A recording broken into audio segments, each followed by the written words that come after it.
আলহামদুলিল্লাহ গাইজ, আমি এখন রয়েছি পেকুয়ার ঐতিহাসিক যে তাফসীর কোরআন মাহফিল সেখানে, যেখানে বাংলাদেশের আইডল মিজানুর রহমান আজহারি দেশে ফেরার পর প্রথম মাহফিল করবেন। তো সেই পেকুয়ার ঐতিহাসিক তাফসীরুল কোরআন মাহফিলে রয়েছি। মিজানুর রহমান আজহারিকে বরণ করে নেওয়ার জন্য লোকজন এখানে এসে ভিড় করছেন। আসরের ঠিক পর মুহূর্তে এখন কানায় কানায় পরিপূর্ণ সেই তাফসীরুল কোরআন মাঠ।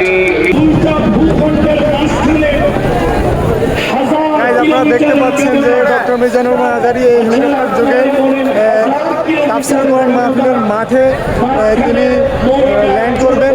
তো অলরেডি তাকে বহনকারী হেলিকপ্টারটি তাফসীরুল কোরআন মাহফিলের চারদিকে ঘুরতেছেন। তো এটা আসলে মুসল্লিদের জন্য এবং তাফসীর প্রেমী ধর্মপ্রাণ মুসলমানের জন্য বাংলাদেশের দীর্ঘদিনের অপেক্ষিত মুসল্লিদের জন্য একটি বড় পাওয়া যে তিনি আমাদের মাঝে এসে উপস্থিত হয়েছেন। তো তাকে বরণ করে নেওয়ার জন্য মানুষজন এখানে অপেক্ষা করতেছেন। আপনারা দেখতে পাচ্ছেন যে অলরেডি মিজানুর রহমান আজহারি কিন্তু মাটিতে নামতেছেন। তাকে বহনকারী হেলিকপ্টারটি মাটিতে নামতেছে, যেখানে লক্ষ লক্ষ মানুষ তাকে বরণ করে নেওয়ার জন্য মাঠে দৌড়াদৌড়ি করতেছেন। আপনারা দেখতে পাচ্ছেন যে মিজানুর রহমান আজহারি হেলিকপ্টার থেকে নামতেছেন, যেটাকে দেখার জন্য মুসলিমরা যারা রয়েছেন মুসল্লিরা জুমার নামাজের পর থেকে সেখানে অপেক্ষা করতেছেন। তো মিজানুর রহমান আজহারি মাঠে অলরেডি নেমেছেন। মানুষ তীর্থ কাকের মতো ছুটোছুটি করতেছে। আপনারা দেখতে পাচ্ছেন যে ডক্টর মিজানুর রহমান আজহারি এই পেকুয়ার তাফসীরুল কোরআন মাহফিল দিয়ে তিনি দীর্ঘ 5 বছর পরে তাফসীরুল কোরআন মাহফিল শুরু করতে যাচ্ছেন, যেটা আসলে ঐতিহাসিক এবং ইতিহাসের সাক্ষী হিসেবে থাকবে এই পেকুয়ার ঐতিহাসিক তাফসীরুল কোরআন মাহফিল। তাকে বরণ করে নেওয়ার জন্য দর্শক মুসল্লি সবাই অপেক্ষা করতেছে।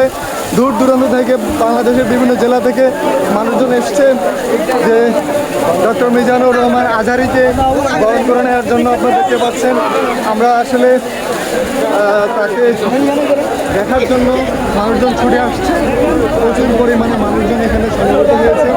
আপনারা দেখতে পাচ্ছেন যে মানুষের ভিড়ে হেলিকপ্টার পর্যন্ত যাওয়া সম্ভব হচ্ছে না, যেটার জন্য আসলে একটু সতর্কতা অবলম্বন করবেন যে ডক্টর মিজানুর রহমান আজহারিকে বরণ করে নেওয়ার জন্য মুসল্লিরা অপেক্ষা করছে। আমরা দেখতে পাচ্ছি যে মুসল্লিদের কানায় কানায় পূর্ণ হয়ে গেছে এই পেকুয়ার তাফসীর মাহফিলের যে ময়দান সেটি। আপনারা দেখতে পাচ্ছেন ডক্টর মিজানুর রহমান আজহারিকে দেখার জন্য মুসল্লিরা কাদা মাটি পেরিয়ে তারা এখানে অপেক্ষা করতেছে। তো গাইজ, মিজানুর রহমান আজহারিকে বহনকারী সেই হেলিকপ্টারটি এখন চলে যাচ্ছে।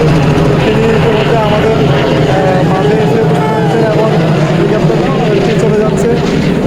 তো গাইজ, এই জায়গাটিতে মিজানুর রহমান আজহারির যে হেলিকপ্টারটি সেটি ল্যান্ড করেছে এবং তাকে বরণ করে নিয়ে এই যে লাল গালিচার যে কার্পেটটি বিছানো হয়েছে সেই কার্পেট বিছিয়ে এখান দিয়ে মিজানুর রহমান আজহারিকে নিরাপদ স্থানে নিয়ে যাওয়া হয়েছে।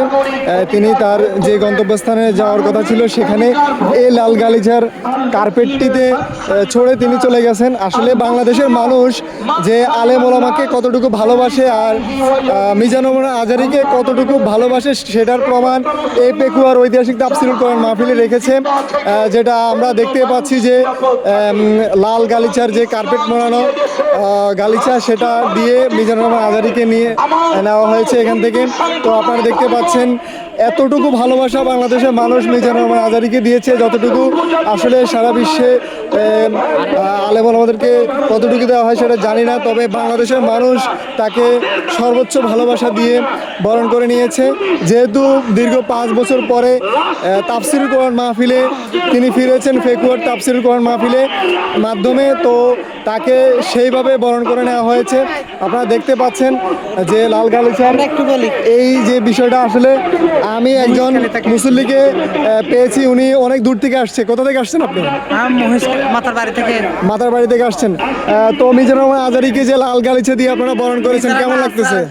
অনেক কষ্ট করে আল্লাহ তাআলা আনছে, কিন্তু দেখি নাই ও অনেক কষ্ট করে। যাই হোক, এটা আসলে এত পরিমাণ মানুষ, যেটা দেখা সম্ভব হয় না। আপনাদের কেমন লাগছে? আলহামদুলিল্লাহ ভালো। দীর্ঘ 5 বছর পরে তিনি বাংলাদেশের জমিনে পেকুয়ার ঐতিহাসিক তাফসীরুল কোরআন মাহফিলে বয়ান রাখতেছেন, তো সেটা কেমন লাগতেছে? আলহামদুলিল্লাহ ভালো লাগতেছে, অনেক দূর থেকে আসছে ওনাকে দেখার জন্য। জি, আমি নিজেও লক্ষ্মীপুর থেকে আসছি, তো এ ধরনের এক্সপ্রেশন আসলে ভাষায় প্রকাশ করা যায় না। জি, আপনাদেরকে অনেক অনেক ধন্যবাদ। কোরআনের জন্য, ইসলামের জন্য আমাদের প্রত্যেকে আল্লাহ তাআলা কবুল করুন, আর আমাদের জন্য দোয়া করবেন। আমরা আসলে চেষ্টা করি যে মিজানুর রহমান আজহারীর মতো যারা বাংলাদেশে স্কলার রয়েছে প্রত্যেককে যথেষ্ট সম্মান দেওয়ার জন্য। তো অনেক দর্শক এখানে উপস্থিত হয়েছেন যারা মিজানুর রহমান আজহারীকে লাল গালিচা দিয়ে বরণ করে নিয়েছেন।